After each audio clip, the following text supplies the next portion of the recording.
You see the seasoning that will sometimes land between the pieces of fish. You can also, if you want to take your fish, scrape that up so we're not wasting any of that good flavor, and so that it's just not like sitting there burning.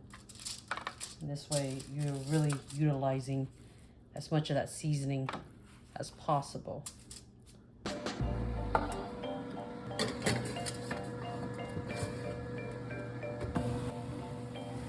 All right, so you'll know it's ready when you push down on the thickest part of the fish and it barely bounces back. It's firm, okay?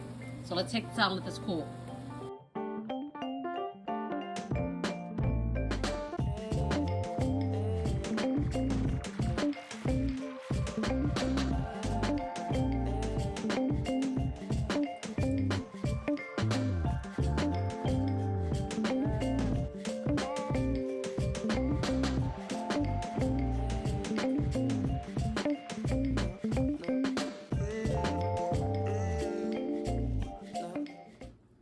Okay, here we go. All right, we've got our baked salmon with a bed of saffron rice and some garlicky spinach.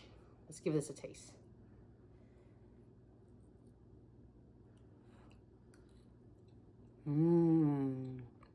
Y'all, this fish is so juicy.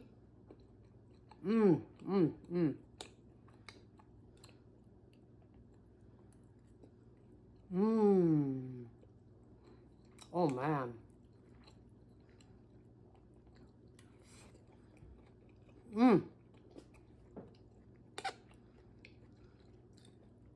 Everything just pairs so well together.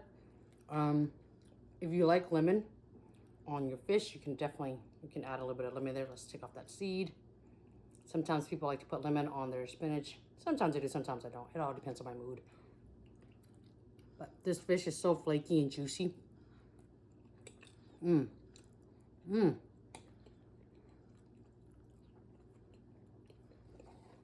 See how that just flakes off? Oh my goodness. All right, I hope y'all give this a try. See y'all later. Bye.